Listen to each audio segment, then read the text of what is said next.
Because I'm such a die-hard fan of this franchise, Indiana Jones and the Dial of Destiny was my most anticipated movie of this year. So the big question, did it live up to the hype? Well, get ready for a rant.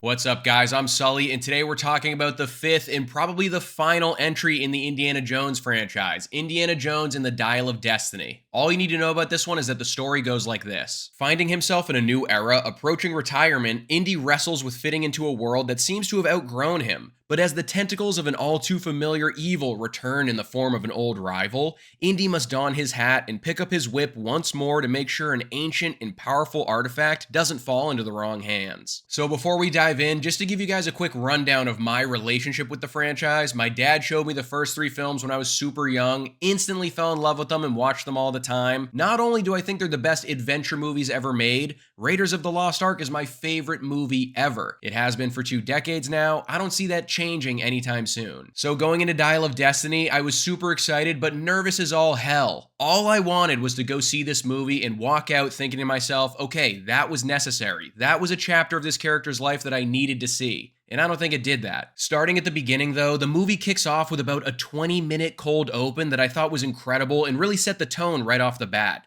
A young Indiana Jones is infiltrating a Nazi battalion right at the tail end of World War II looking for a certain artifact, and I thought it came off as super authentic, even with all of the de-aging technology at play.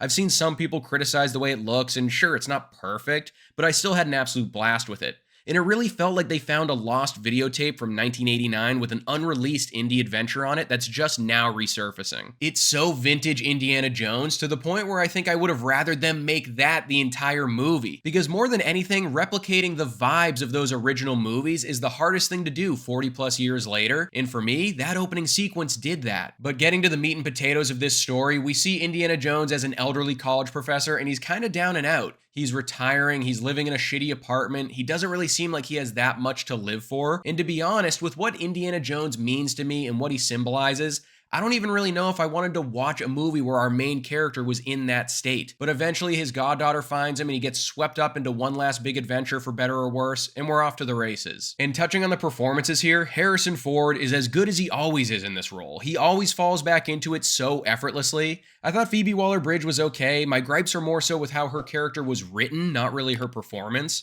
She definitely comes off as a little unlikable at times here, but one thing I need to mention is that Mads Mikkelsen was wasted in this movie. He's one of the best guys on the planet at playing a menacing villain, and he was given a very bland and unmemorable role to fill here. Huge missed opportunity. Moving on from that though, and this is just my opinion, but I feel like all of that movie magic that made those first 3 original films what they are is pretty much non-existent in this movie. And you can call me an old coot for saying this, but they truly do not make movies like they used to anymore. Like, you look at Raiders, everything there is pretty much real. Real locations, real stunts, real creativity. You look at Dial of Destiny, everything looks fake and fabricated in comparison. I know it would take more to make today due to inflation, but back in 1981, Raiders of the Lost Ark cost $20 million to make and looks infinitely better than this movie, which cost 15 times more than it, by the way. Let that sink in. But with this movie, you know when you're watching a car chase scene that the car is real and the people in it are real, and that's about it. And when you're watching a fight scene, it'll be very apparent that someone is doing it, but it's not Harrison Ford. Now, are there sequences in here that are a total blast and will have you applauding in the crowd?